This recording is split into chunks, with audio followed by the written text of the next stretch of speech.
Vamos lá. Vamos falar da crise. Então, meus queridos, tá aqui, eu fiz uma apresentaçãozinha para os senhores e senhoritas. Quem quiser tiver dúvidas, estiver participando dessa aula, vocês estão vendo? Acredito que sim, né? Vamos falar então. Tá em meu e-mail, quem quiser mandar mensagens, fique à vontade. Quem quiser essa apresentação, é só me enviar um e-mail solicitando que eu te encaminhe uma apresentação sem problemas. Vamos lá. O contexto da crise. Então, para a gente entender por que ocorreu a crise de 2008, a gente tem que entender os fatores que levaram a ela. Essa crise foi uma crise de crédito, certo? Então, foi uma questão envolvendo excesso de crédito que levou à crise econômica de 2008. Então, veja bem, por que os Estados Unidos ofertou mais crédito no mercado? A economia dos Estados Unidos estava bastante enfraquecida. No final da década de 90, com o bug do milênio, teve uma série de problemas envolvendo empresas relacionadas à internet. Então, crise de empresas na internet. Segundo problema, os atentados terroristas de 11 de setembro de 2001 reduziu drasticamente o consumo, aumentou o medo generalizado. E, além disso, os Estados Unidos teve grandes gastos com a guerra do Afeganistão e do Iraque, logo subsequente ao ataque de 11 de setembro. Isso enfraqueceu bastante a economia dos Estados Unidos e o então presidente da época, o Sr. George W. Bush, sugeriu o quê? Que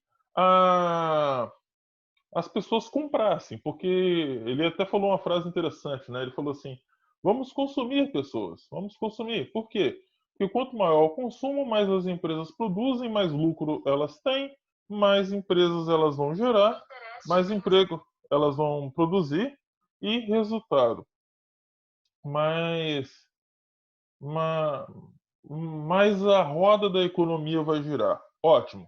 Só que e como é que os Estados Unidos resolveu fazer isso? Como estimular a economia? A exemplo do que o governo brasileiro já fez antes, com o famoso,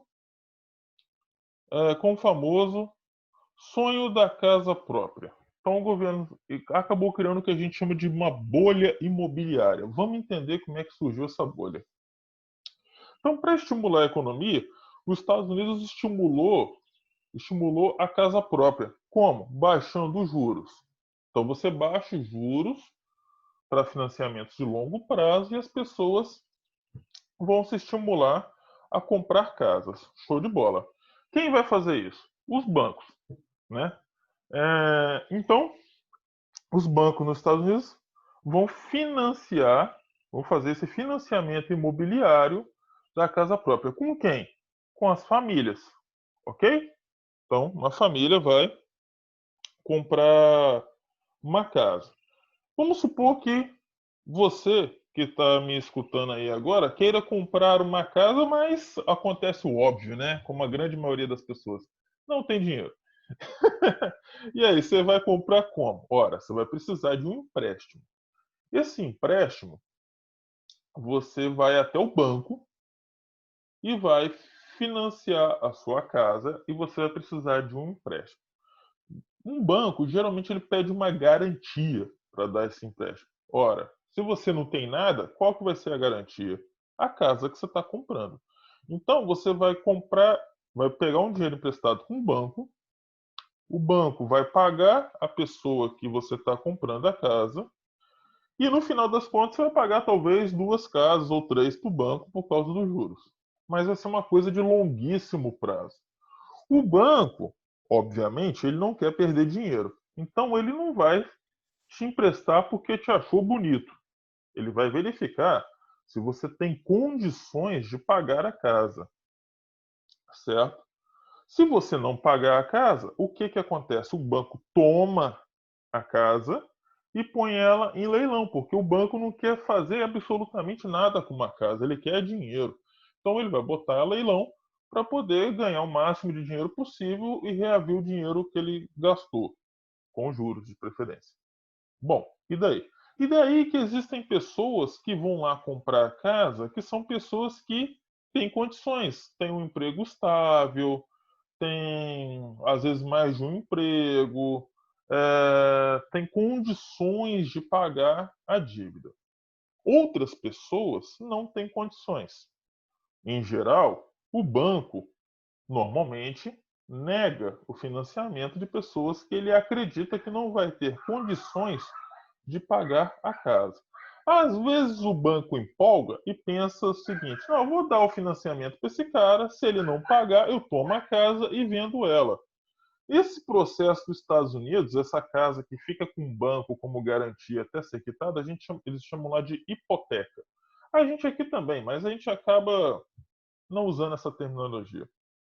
Então, convenhamos, há famílias que são boas pagadoras e há famílias que são más pagadoras. Famílias que vão pagar o seu financiamento direitinho e tem famílias que, pô, trabalho temporário, gasta pra caramba, não tem controle e acaba que vai pagar, hora não vai pagar, etc.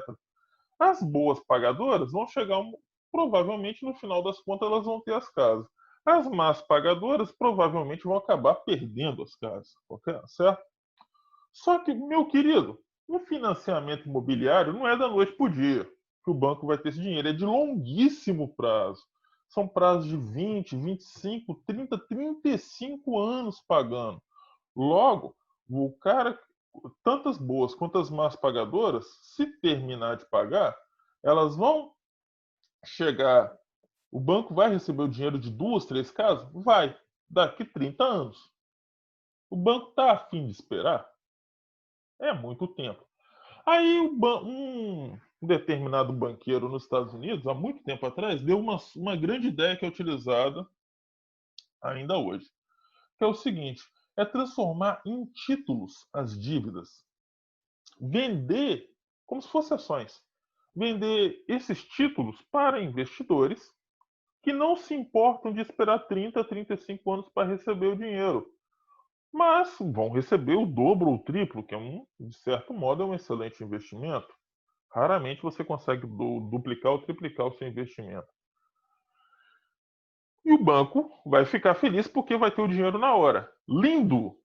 Só que aí como é que você vai classificar? Como é que você vai saber quem é a empresa que é boa pagadora, a família que é boa pagadora e a má pagadora? E como é que você vai chamar isso? Bom, nos Estados Unidos eles chamaram essas empresas de boas pagadoras de prime, que a gente numa tradução livre a gente pode traduzir como confiáveis, ok? As más pagadoras são chamadas de subprime, numa tradução livre, podres. São títulos podres, não confiáveis. Vai ter empresas especializadas em classificar essas famílias em boas ou más pagadoras. Essas empresas serão chamadas de agências de classificação de risco. Uma das mais famosas, por exemplo, que classifica inclusive países, chama-se Standard Poor's. Né? Bom, e daí? E daí que esses títulos, então, serão ofertados pelos bancos aos investidores. Os títulos prime, confiáveis, eles vão ser mais procurados, convenhamos, né, meu querido? Os títulos subprimes, mais arriscados, talvez até com uma rentabilidade melhor, eles vão ser menos procurados, porque ninguém quer perder dinheiro. Concorda comigo? Pois bem, isso funcionou. Aí o que, que acontece?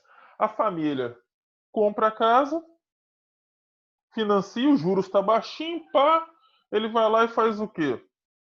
Ele vai lá e ah, ele vai lá e comercializa, pega o empréstimo para poder fazer a casa. A família boa pagadora, provavelmente ela vai estar lá bonitinho e tal. A má pagadora, e até algumas boas pagadoras também, começaram a perceber um negócio interessante. Muita gente procurando casa para comprar porque o juros está baixinho, o que começou a fazer? Começou a pegar empréstimo de casa. E lá nos Estados Unidos, eu não sei se aqui no Brasil é possível, mas lá nos Estados Unidos é possível você ter mais de uma hipoteca. É como se aqui no Brasil eu financiasse a minha casa pela Caixa Econômica e depois eu financiasse pelo Banco do Brasil. Olha que doideira. Colocando a mesma casa como negócio. Mas qual que era a lógica? Ora, eu compro uma casa por 150 mil. Aí a procura por mais casas para comprar faz o preço da casa valorizar. Aí essa valorização é uma valorização artificial. Por quê? Porque a pessoa não está melhorando a casa, a rua não foi melhorada, o bairro não foi melhorado, não teve nenhum fixo novo, como diria Milton Santos, como um shopping center, por exemplo, para valorizar aquele bairro.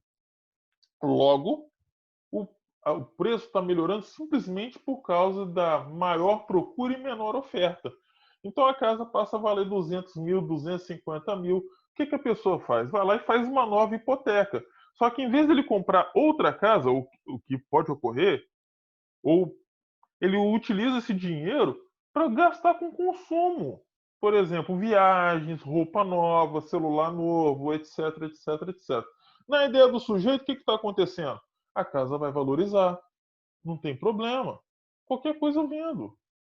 Ou então comprava outra casa, não tem problema. E na cabeça do banco? Ora, a casa vai valorizar. Se o cara não conseguir pagar, o que, que eu faço? Leiloa a casa. Lindo. Tudo estava indo. E foi gerando uma bolha, literalmente. Só que uma bolha a gente sabe que a resistência é muito baixa, uma hora estoura, né? E qual foi o problema? O problema, meu querido, é que o mercado aquecido valorizava artificialmente os imóveis, como acabamos de falar. E novos financiamentos eram feitos. Essas agências classificadoras de risco classificavam novas famílias. Não se sabe se por má fé das agências classificadoras de risco ou por um acordo entre as agências classificadoras e os bancos, mas o pessoal começou a fazer o seguinte: uma, uma família má pagadora chamada de subprime começou a ser classificada como prime. Para quê? Para vender mais. Para vender mais para mais investidores. E é aí que está o problema.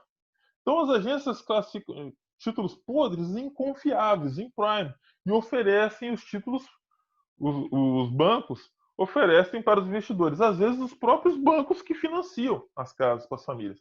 E quem são esses investidores? Eu e você, pessoas comuns, ou outros bancos, ou empresas de outros países, ou bancos de outros países, ou pessoas, famílias de outros países.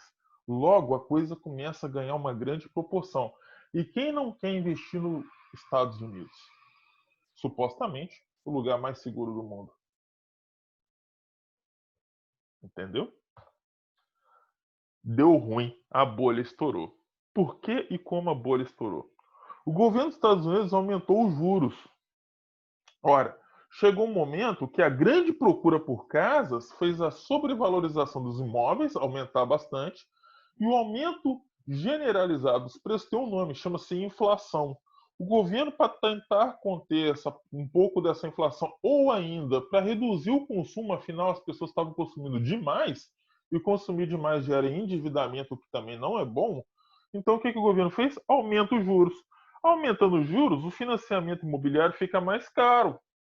Se ele fica caro, as famílias não conseguem pagar o financiamento, ou novos financiamentos não são feitos. Ou seja, as casas chegam num patamar de preço e não sobem mais. Então, as famílias que não conseguem pagar o financiamento, principalmente os subprimes, os podres, o que, que acontece? Eles põem as casas à venda pelo banco. Isso ocorre o tempo todo, tá, meu querido? Vira e mexe, a gente escuta leilão por aí de famílias que não conseguiram pagar, né? E as casas Itaú, Santander, a Caixa vai lá e põe a casa a leilão. Infelizmente é normal.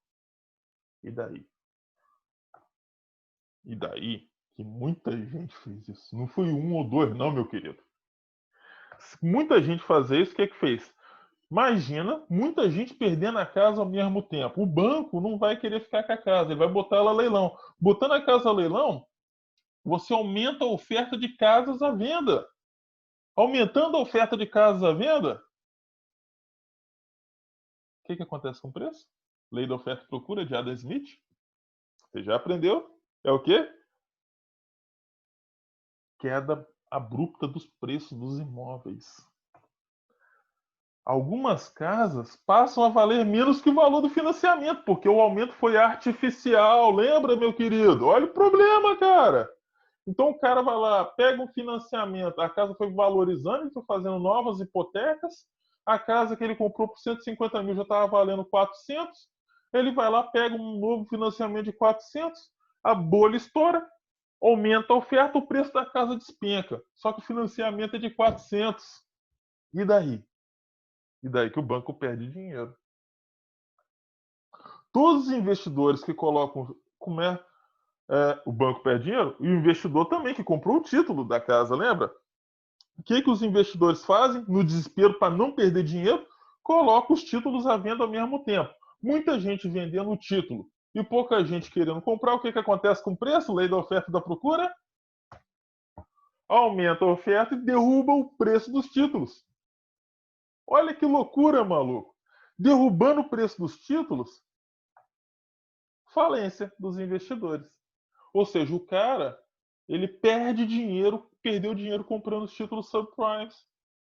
Então, falência de investidores, agências de investimento que garantiam para essas pessoas que esses títulos eram bons e elas mesmas compravam, porque queriam lucrar cada vez mais, também vão à falência, como, por exemplo, o quarto maior banco, inclusive bancos, o quarto maior banco de investimento dos Estados Unidos, o Lehman Brothers, foi à falência. Cara, isso foi loucura. Aí o que acontece? Quais as consequências desse processo? O governo dos Estados Unidos, então, precisa socorrer os bancos para evitar o agravamento das dívidas. As empresas do mundo inteiro, por quê? Porque para os outros correntistas que não tinha nada a ver com isso não perder seu dinheiro. Então o governo tem que socorrer os bancos. As empresas do mundo inteiro que tinham investimentos no mercado imobiliário dos Estados Unidos vão marcar prejuízos. Essas empresas, imagina, uma empresa lá no Japão, do outro lado do planeta, que tinha investimento no mercado imobiliário dos Estados Unidos e teve prejuízo, o que ela vai fazer? Para amenizar os prejuízos, ela vai demitir funcionários. Esses funcionários demitidos, além disso, ela vai reduzir investimentos. Se ela ia abrir uma segunda unidade, não vai mais. Se ela ia precisar, se ela é uma empresa que precisaria pavimentar uma rodovia para escoar a sua produção, ela não vai mais, né? Então, qualquer coisa que ela fizesse para aumentar a sua produtividade, ela não vai mais. E aqueles funcionários demitidos vão ficar sem renda. Logo, vai gerar uma crise lá no Japão. Então, um problema lá nos Estados Unidos gera uma crise lá no Japão, o problema da globalização. Na União Europeia, a crise vai estourar nos países que a gente chama de primos pobres da União Europeia, que são o quê? Ou também chamados pejorativamente de pigs. Pigs em inglês quer dizer porcos, né? Só que é com dois is, por quê? Porque as iniciais dos países em inglês: Portugal, Itália, Irlanda, Grécia e Espanha. Os primos pobres são os países, são todos países desenvolvidos, mas que dentro da União Europeia são os mais fraquinhos. Resultados: esses países que têm grandes investimentos no governo estadunidense, no sistema imobiliário, e, somados a isso, altos gastos públicos, eles vão entrar numa crise horrorosa. Tem países aí que vai dever 100% do PIB, como é o caso da Grécia, né? Nos países subdesenvolvidos, como no Brasil, por exemplo, na Argentina, no México, na China, a China é um país subdesenvolvido, não esquece disso não. Na Rússia, o que vai acontecer? No primeiro momento, esses países não têm grandes investimentos no mercado imobiliário estadunidense. Então, no primeiro momento, eles não vão sentir tanto essa crise. Daí, na época, o nosso ex-presidente, o Lula, falar que a crise vai ser só uma marolinha, não vai dar nem para esquiar. Esse vídeo dele falando isso você acha fácil no YouTube. Então, o que acontece? E realmente, no início, deu a impressão de que o Brasil não sentiu a crise. Deu a impressão. Além disso, o Brasil estava surfando numa onda aí, galera, de investimentos por causa de dois mega eventos. Não se esqueça, a Copa do Mundo de 2014, né? E as Olimpíadas de 2016 no Rio de Janeiro.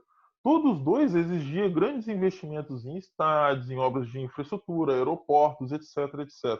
O que gerava, aumentava a oferta de empregos, etc. Então o Brasil, no primeiro momento, não sentiu, mas uma hora a conta chega, meu querido.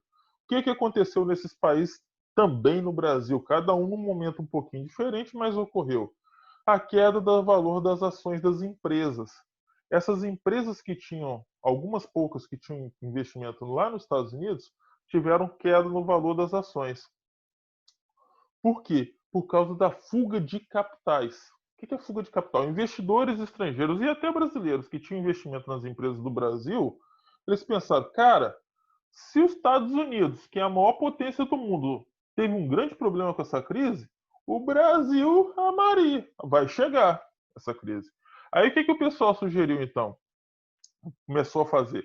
Eu vou investir em títulos públicos do governo dos Estados Unidos, que é o maior país mais rico do mundo, que com certeza não vai deixar de pagar, é o investimento mais seguro que tem. Ou em empresas confiáveis, e não em títulos imobiliários lá nos Estados Unidos, como, por exemplo, Coca-Cola, Nike, etc. Então, o que acontece? Os investidores tiram dinheiro do Brasil, que tem até uma rentabilidade melhor, mas procura algo mais confiável, mais seguro, mais confortável lá no próprio Estados Unidos. Essa redução de investimentos no Brasil faz com que o preço das ações despenque e reduzindo o dinheiro estrangeiro investido no Brasil, que geralmente é em dólar, se você reduz a oferta de dólar no mercado, o que acontece com o preço do dólar? Aumenta, o dólar dispara. Se o dólar disparou, o que acontece? Muitos dos produtos importados, eles vão disparar no Brasil. Não só no Brasil, em qualquer outro país, né? Então, e a dívida que é cotada em dólar vai disparar também. Isso vai gerar o quê? Redução do crescimento econômico, dos investimentos internacionais, que gerará desemprego, gerará o quê? Inflação, né? Aí o que acontece? Foi o que ocorreu no Brasil. A inflação disparou, chegou a bater quase 14%, né? Na época do governo Dilma. Então tentaram, salvo engano, foi em 2015. Então o que acontece? O governo tenta dispara os juros públicos para tentar conter a inflação, reduz o consumo, aumenta a crise econômica. Entendeu o problema, meu pequeno gafanhoto? Como é que tudo isso chega no Brasil? Então a crise ela acaba gerando um círculo vicioso. Ou seja, a crise ela gera prejuízo, que reduz investimento, que gera desemprego e que provoca queda no consumo, que gera crise econômica e aí vai. Entendeu?